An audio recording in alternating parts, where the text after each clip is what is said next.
Hi, I'm Alfredo Partido Pineda. I'm Julian Rivera Lopez. We are in CDA and this is GAC 015. We are going to talk about molecular astronomy. Well, molecular astronomy focuses on the mechanism of transformation that occurs during the culinary process at the level of restaurants or just domestic cooking.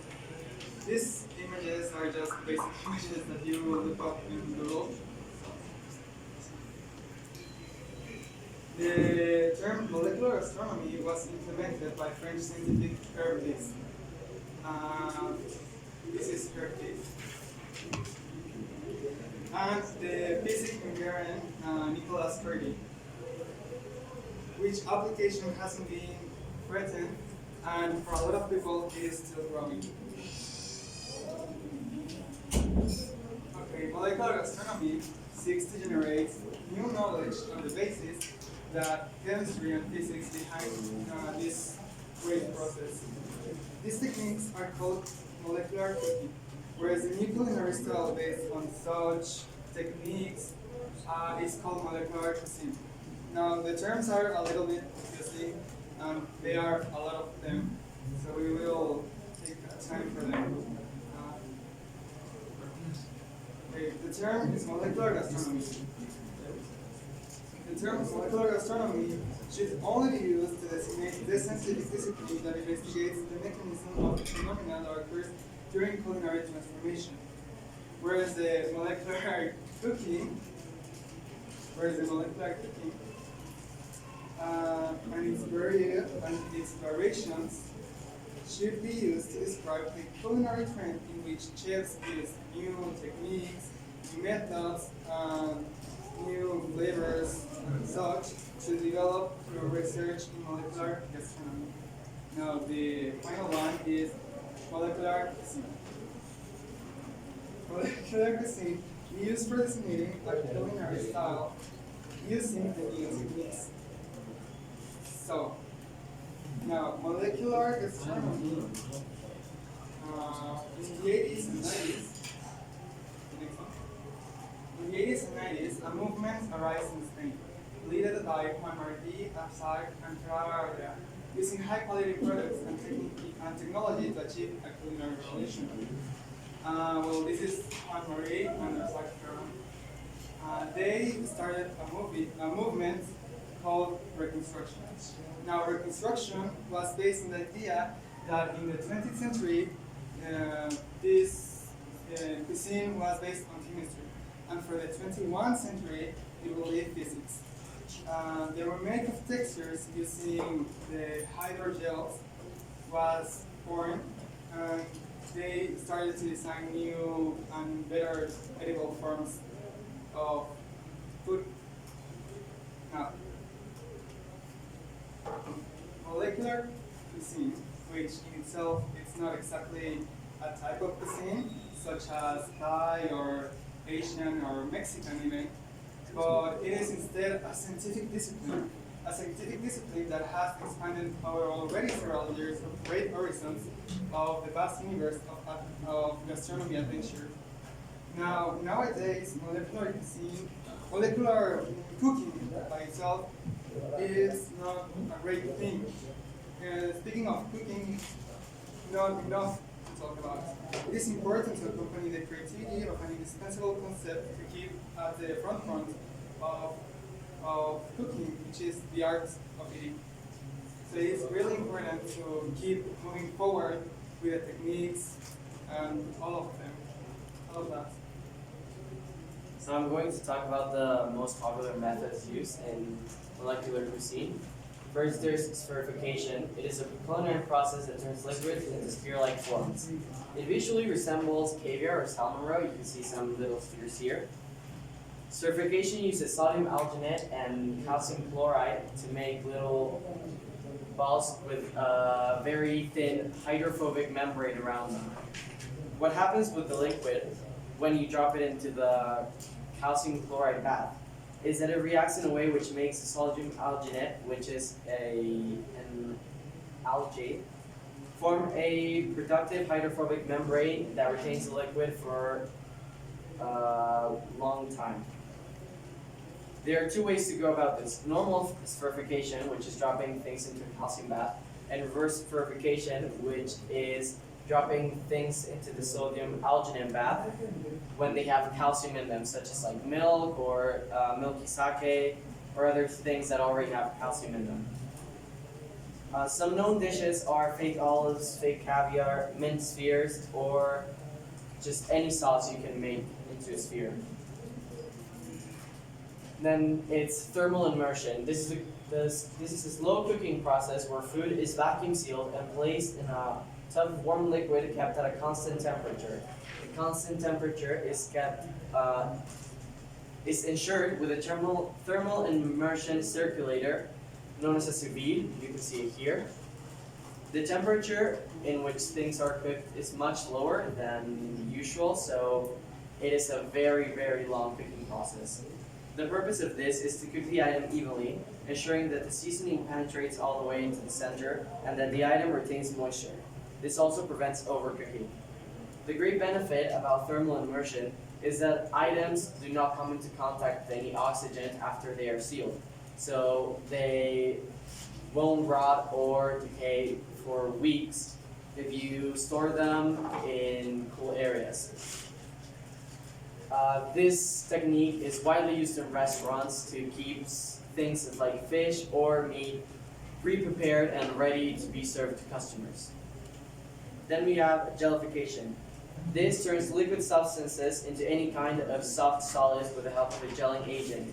But you can do any shape. It's not only spheres you can do with gellification. You can just use molds to make really anything. Common gelling agents come from natural sources such as agar-agar, gelatin, pectin, and keratin. These gelling agents come in a dry and solid form because they are natural gelling agents, and when they are properly hydrated with the needed amount of water for each specific agent, they are added to liquid that the person wishes to make into a gel, and then put in the mold and stored in the refrigerator to set.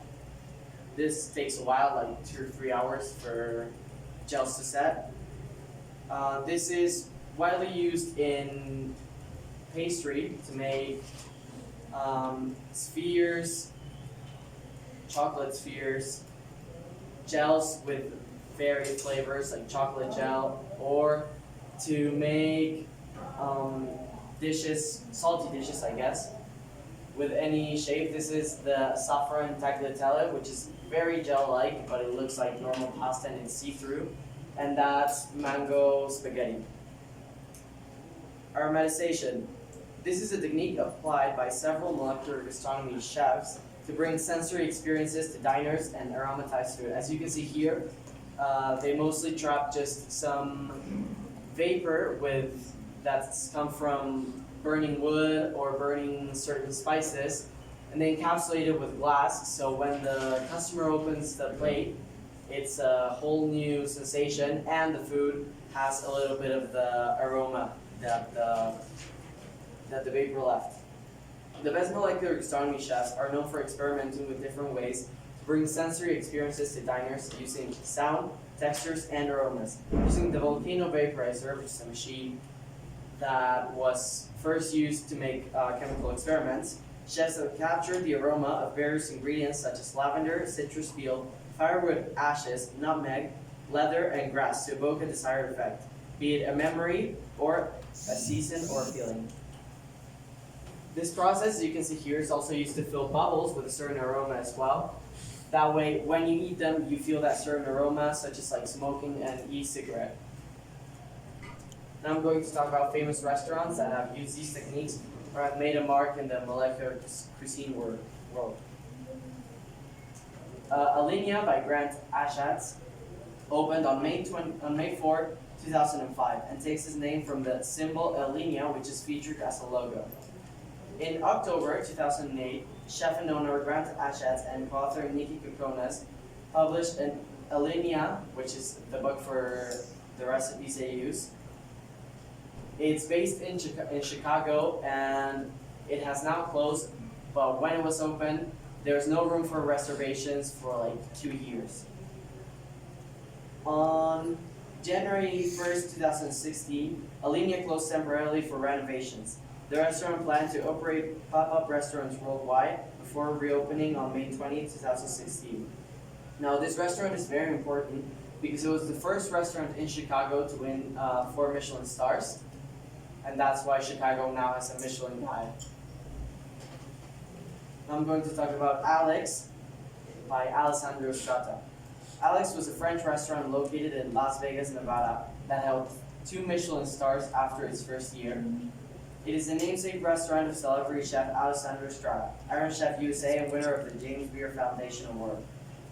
The restaurant was well known for Strata's unique approach and attention to molecular gastronomy. The restaurant was considered one of the finest in the United States and closed indefinitely on January 15, 2005. The food was French with an Italian influence and was operated as prix-fixe or fixed price menu only. This means that it's a 7 or 8 course menu that you can't choose what to eat, they just bring you each course. Now I'm going to talk about El Bougie. This is actually the most important restaurant for molecular cuisine. This restaurant opened around 1961 with another name and under another chef really. And the name El Bougie they named it El Bougie in 1993 when Farah Dra came as a chef. His brother used to work there before, and once the restaurant became really, really popular, they bought it together. El Bougie has a wide variety of books about its recipes and essays about molecular gastronomy. El Bougie has, won around 5 Michelin stars, not in the same year, each one in different years. Their maximum Michelin star was 3. And you can see why it was so popular here. These are fake olives, which are just spherificated olive juice. And that's the soup, which is like a sponge, but when you bite into it, it turns into a liquid in your mouth. And you can see the presentation in the dishes have foams, and they are very, very contemporary. Now, the Fat Duck. The Fat Duck is a restaurant in London.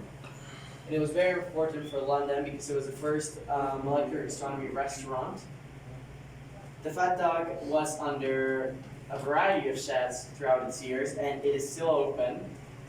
They won around 5 Michelin stars for their work, and it was very, very popular for the locals. As you can see, the presentations are also very contemporary.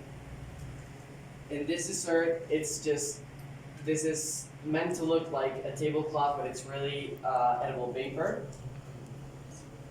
And finally, Schwa by Michael Carson. In the fall of 2005, Michael Carson opened this restaurant, and by 2007, he had won 3 Michelin stars for his work. Carlson won the prize for Best New Chefs in Food Wine Magazine, and Schwa was receiving 100 calls a day and had 3-month-long waiting lists for reservations in their most popular period. Schwa is known as a chef's restaurant where local chefs eat on their days off. Paul Cannon remarks, "I think it's so cool that the chefs serve the food.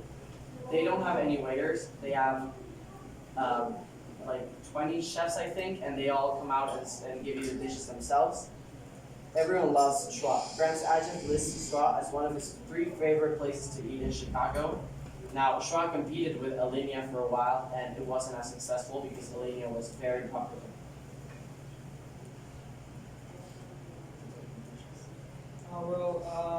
That's pretty much it. So if anyone has any question, if you want to ask, then it's the time. Questions? Yeah. Is your dream being a chef? Yes. I have a question. So I understand that this is a way of cooking and doing art. Yes? Okay? At the same time. So, but isn't it a ephemeral art? Like, will be there like just like a couple of minutes and then it will be Well, eaten it is more than visual arts. What all this for? The thing about this, it changes the way you sense food in your mouth. So it's not only the visual illusion of eating food that's in different shapes. It's also you're eating something that you're used to a texture, but it's in a different texture, so it fools your senses and it brings a total different experience. Which is great. I mean, wonderful. But I mean, why working so much for something that will last so little? Yeah, but Yeah, I understand. okay. Is there a specific reason for it being so expensive? The methods take long, like there's distillation, which a chef uses a big machine to make dirt into a liquid, and then you can eat it in a dessert, so you feel like a child eating dirt, but it's safe, and that's why it's so expensive. Another fact was when it was popular around 2005 and 2012, the chefs just could charge those high prices for the food that when they were making, but now that it's not as popular, I don't think it should be that expensive. So what is more of a multi-sensory experience, more than dining experience? It's both, yeah. It's a food roller coaster.